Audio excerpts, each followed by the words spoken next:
As Cody comes down to the ring to confront Roman Reigns, Solo Sikoa, and Paul Heyman standing in the ring to hype up the main event of WrestleMania 39, which, by the way, is in SoFi Stadium in Inglewood, California, and is brought to us by so many goddamn people. But one of the chief people that made sure that it was in Inglewood, California, of course, is Mayor James T. Butts Jr. Mayor Butts. Congratulations to Mayor Butts, the cheekiest politician this side of somebody that probably had a similar name to Butts.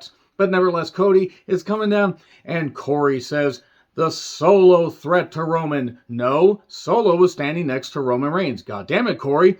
Learn who's on the goddamn roster, you tad up CTE-ridden stupid son of a bitch. Anyway, I'm John Recton with my review of WWE Raw from St. Louis, Missouri. That's right. Tain't nothing about it. We're on the show to WrestleMania. Pretty soon, we will be in SoFi Stadium again. Thank you, Mayor James T. Butts Jr. I'm going to stop laughing about that one of these days. If you believe that, you have not been watching this channel long at all. So, yeah, there were certain moments on the show that were pretty good, and then other moments where I would have rather been hitting the taint repeatedly with a barbed wire board. Yeah, there's a visual for you. Okay, Owens and Zayn come out to a big pop. They're reunited. The crowd loves them. They're cheering for Sammy. They put over each other. He says, you know, I think they like you. And then they start cheering for Owens because they're all into it. They popped for the hug. They popped for a hug on SmackDown. That's how you know you have the goddamn people, when they pop for a fucking hug on a wrestling show. Anyway, you know, I think they like you. I think they like you. Sammy, KO, Sammy, KO. They're all into it. They talk about being reunited. They talk glowingly about the fact that they've been bitter rivals. They've been friends. That Owens is his biggest fan, always loves working with him. He says, I knew, seeing you in the bloodlines, you were better than all of them. You rose above them so quickly, and they couldn't stand it. And I wanted to see you not be held down by Roman and not be subservient to Roman. And then there you go. You were better than anyone in the bloodline. Then they talked about facing the Usos at WrestleMania, and suddenly, Uso! The Usos show up. And everybody fires back and forth with the usual. There was some good material here. This is a good way to open the show. We're the best tag team in the world. Of course you are, Usos. Of course you are. They're better than the Young Bucks, but then again, I've seen, you know, simulations of, like, well, pretty much simulations of video games where there are better wrestlers than the goddamn Young Bucks, but nevertheless, the Usos, to me, are not the best. That's FTR, FTR, FTR. But the Usos have been killing it in these roles. So they basically accept the challenge to finally solve the KO and Sammy problem. And then they decide, to hell with it, let's just have a big old brawl. They have a big old brawl. Referees come in, try and separate, keep them separated. Hey, big old brawl. A lot of bench-clearing brawls here to hype up Mania. Which I gotta be perfectly honest, there are a few matches I'm looking forward to on both nights of WrestleMania 39, but whew, there are some dicey contests coming up. And then SUV with Solo, Roman, and Heyman shows up. There you go. And then Theory makes his entrance. So immediately the show gets more boring. Here's the thing. Theory has a good look, can work in the ring, and is boring. He bores me. I don't want to see him. That being said, there was a pretty hot opening to the show, and then Montez Ford with Dawkins took on Theory. 21 minutes into the show, a 3-hour wrestling program, 21 minutes into the show, the bell rings. Ford may get a big push after Mania. In fact, you could almost argue that he could have won the U.S. title at Elimination Chamber. Theory could have challenged Cena, because does Theory and Cena, does that really need the U.S. title? Not necessarily. But then again, Ford will likely get the U.S. title from Theory at, say, SummerSlam. Honestly, Cena should not beat Theory for the U.S. title. It'd be very weird if he did. The match was fine. Montez is a freakish athlete. It's tremendous dive, lands on his goddamn feet. But then we get a bit of a flummox with the referee soon after, and then we get Austin Theory's finish, 1, 2, 3, and there we are. Theory cuts a promo. I tune out, even though he is trying to be focused. He's so fucking focused. Oh no, he's going to lose. Boy, that's a long time deal. And a long time running gag, that is. And Theory is going to beat John Cena. He's going to make them, you know, make everyone see him. You're going to respect me. Yes. So anyway, the bloodline is in the back. Roman is pissed. And so is Jay, or Jimmy. I forgot which. Even though they have different hairstyles, I actually forget which one is which. Roman Says, everybody leave, I need to talk to Jay. He wanted to know, he didn't contact him, didn't hear from him. Once, you're out making decisions. Only members of the bloodline can make decisions. Well, so you're with me. Oh, you're with me. Oh, okay, then he says, I love you, but, aha. Jay didn't say it back, because Jay's pissed. Because he's had it. He's goddamn had it. He knows Sammy's right. And Roman senses that this whole thing's crumbling. And Heyman then talks to Roman in the next segment and says, did you find the answers you were looking for, my tribal chief? He says, yes, wise man. Meaning, we're getting the separation of the bloodline very soon after Mania. Very soon. And so, remember on SmackDown they announced two fatal four-ways? 8 men, 8 women, all human centipede together. It's going to be very uncomfortable. And, it's going to be fatal 4-way tag matches. And I imagine whoever wins gets respective tag team championship shots. Probably not on the next night, but probably at some point. So they're having qualifiers for the women. They just announced that the men don't have to qualify. To be fair, the tag team division is all goddamn dire. Kofi is injured, so New Day's out. And Big E, unfortunately, is injured, and likely he may not wrestle again. One quick thing about Big E. Stop sending death threats and hate to Ridge Holland. It was stupid. It was a stupid move to do. He felt bad about it. Big E says he harbors no resentment, no ill will towards Ridge Holland. So stop sending him. Stop especially sending it to his family. Come on. And stop sending it to Ridge. And speaking of which, I wonder where the hell Ridge has been on, as far as TV goes recently. But nevertheless, stop doing that. Stop that. Direct your hate towards people, that actually fucking deserve it. Just not a guy who did something that probably shouldn't have been done but feels bad about it, and the guy who got injured does not blame him. Chelsea then picks Piper because Carmella was not either medically cleared or whatever, or got lost and distracted by a shiny object, which is entirely possible when it comes to Carmella. I have had it with this Chelsea character. I've had it. Adam Pearce was also trying to talk to Byron. And Chelsea wants to be part of the Fatal 4-Way match at Mania, but she has to qualify, and he's debating all this stuff. I'm debating who should qualify for this. Mania is in 12 days, Adam Pearce. You probably should have thought ahead on this. Of course, the company probably should have thought ahead on this, so I don't even think it's Adam Pearce's fault. Package on Bork and Omos. Edward James Omos is getting a match with the Bork Laser. There's something wrong here. They at least were trying to hype this. What I was trying to do, though, was ignore the fact that the next match existed. Edward James Omos against Ali. Remember how Ali asked for his release sometime last year, and then they didn't grant it to him, and they brought him back to TV eventually, and now he's got this weird positive thing, and what...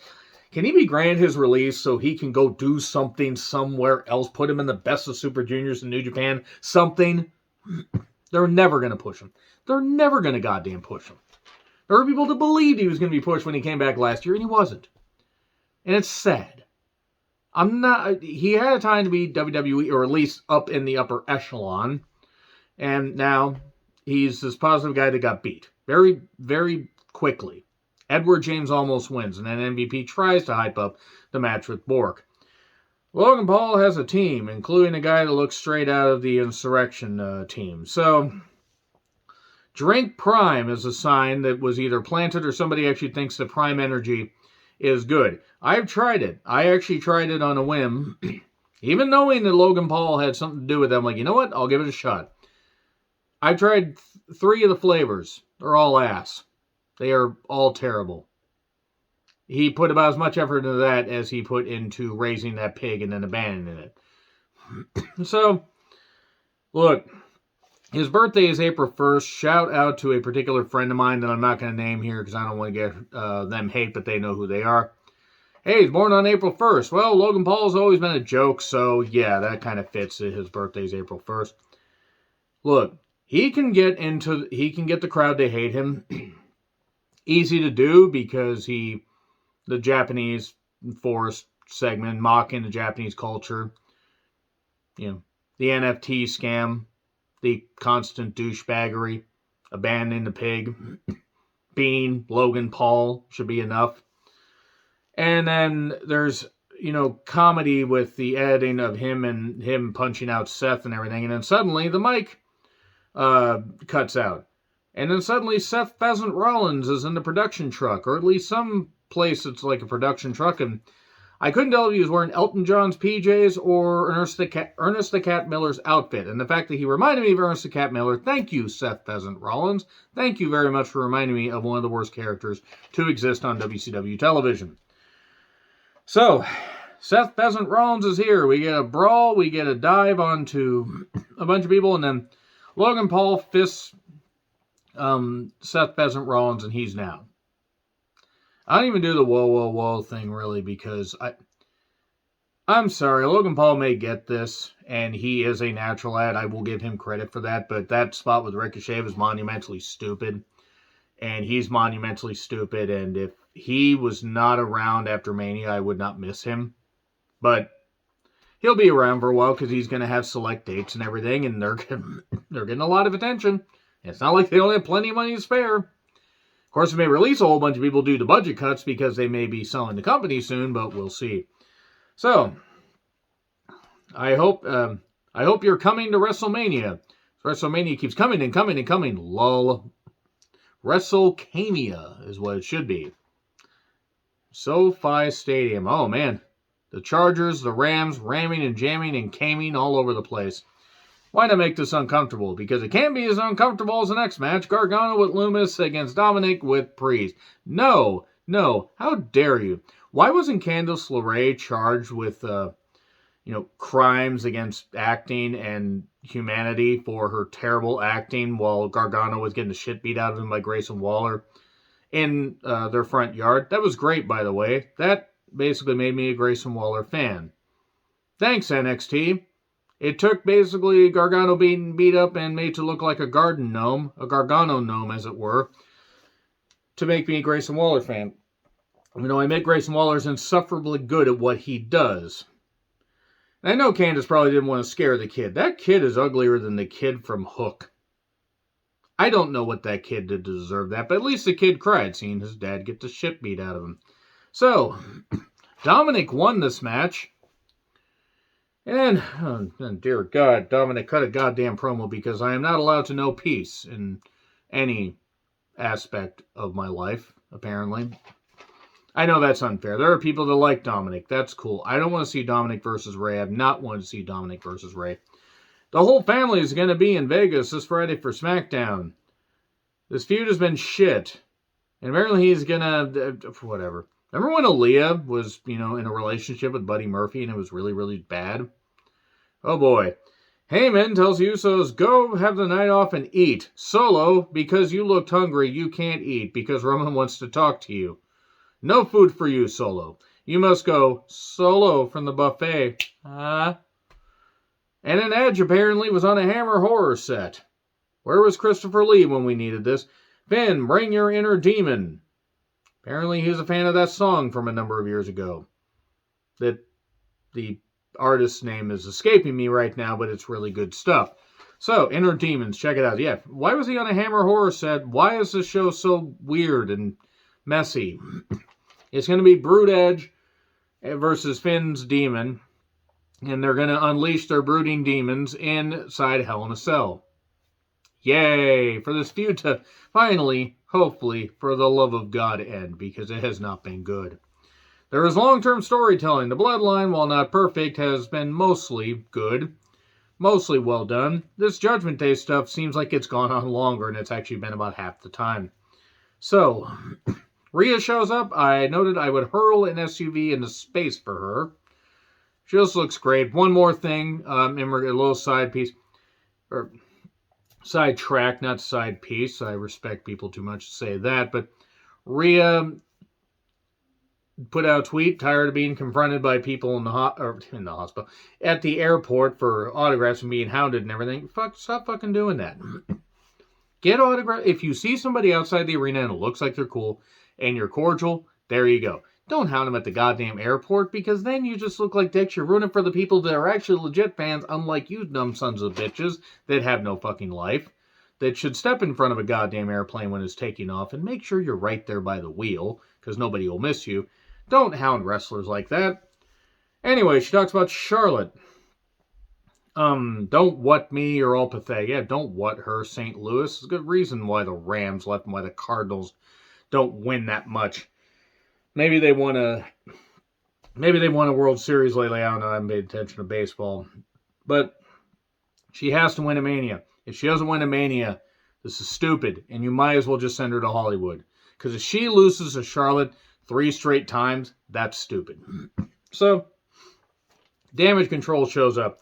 Cameraman was trying really hard not to shoot Bayley too far down because Bayley can't hide that, and good God, it was just so noticeable. And EO, my goodness. Dakota's no slouch either. But basically, we're going to have a match next. Okay. Rhea versus Bayley. Alright, finally something good is what I noted. And,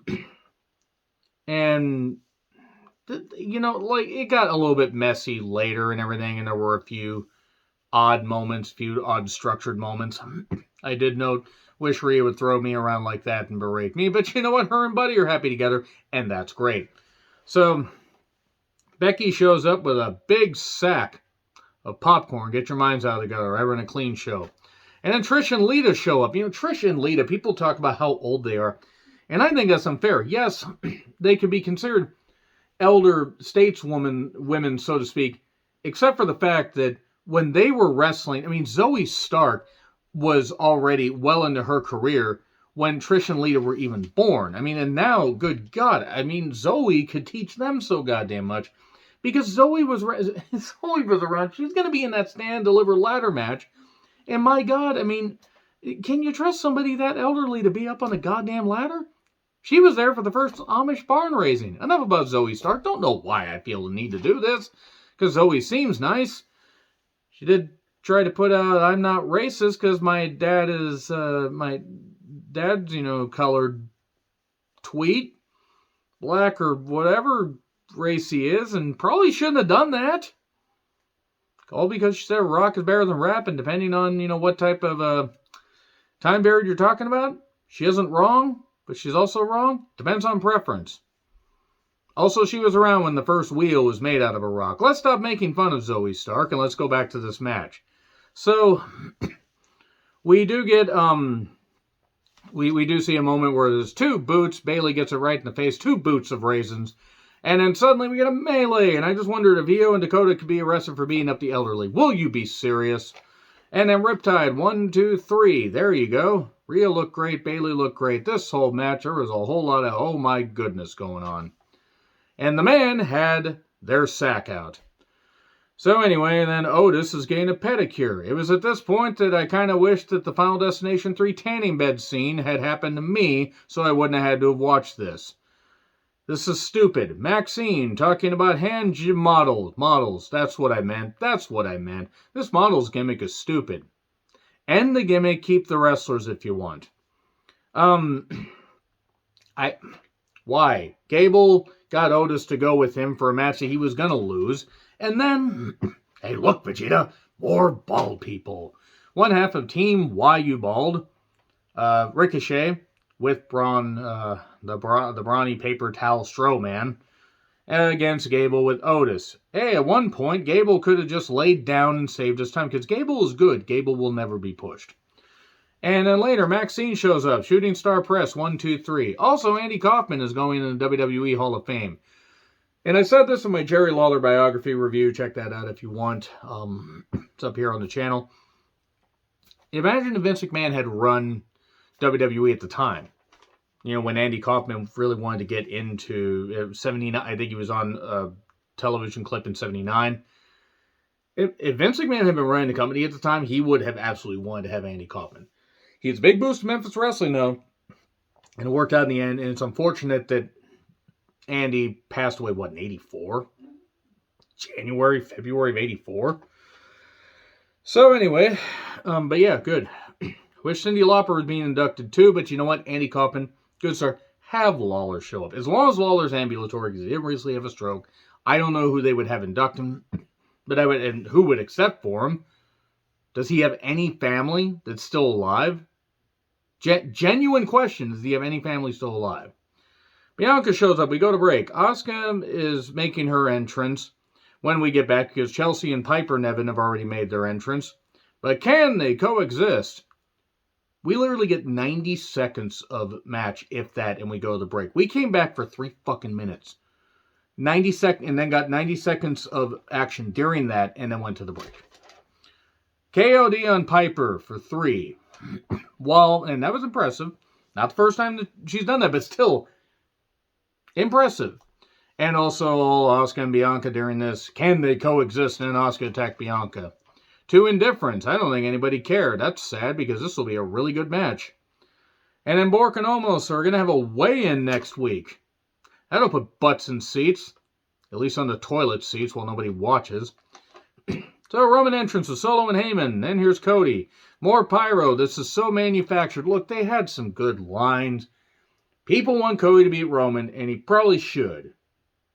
Unless Brandy shows up, and then I hope that Roman just destroys him. Because I don't want to see Brandy on my television. Say that right here. But, he's like, you didn't want to do Stardust, so you ran away. You started your own company. You couldn't get over there, and you ran away. He's not wrong. He's not wrong at all. And it was happening well before people wanted to admit it. Cody then, fires back a little bit about how his family's going to leave him and says, oh, people need to stop bringing up my dad, Because if people keep bringing up my dad, I'm just going to lose it. You were bringing up your dad for a while, Cody. You were the one doing it. Just saying. I mean, it is his dad, but whatever. Hypocritical. Manufactured. Par for the course for Cody Rhodes. At least on camera. And then he knocks Solo. Basically, saying like, oh, I don't think you're, I don't think you want to stand up for yourself. He's just saying some things to get under his skin. And then hits him with a dress shoe. Who throws a shoe, honestly? And then Solo looks like he's going to attack Cody, and Roman stops him. Because Roman is left. He's like, well, I got punked out, so I'm going to leave. And there we are. That's it. So basically we have 2 more shows until WrestleMania. Because the WrestleMania, the night before, or the SmackDown before, the night before WrestleMania, is going to have to be taped. It would be pointless to do anything other than just tape maybe a Battle Royal or 2 and do that. Just tape it after this coming SmackDown because everybody, unless they're going to have, well, actually now that I think about it, they might have the Hall of Fame, but then I don't know. I don't know how they're going to do that. It's going to be weird. So that SmackDown, the go-home SmackDown probably won't count. I'll probably do my WrestleMania prediction sometime after Raw next week. Let me know your thoughts in the comments. Like, share, subscribe. Twitter handle in the description. I'm John Rentlin. I'll see you soon.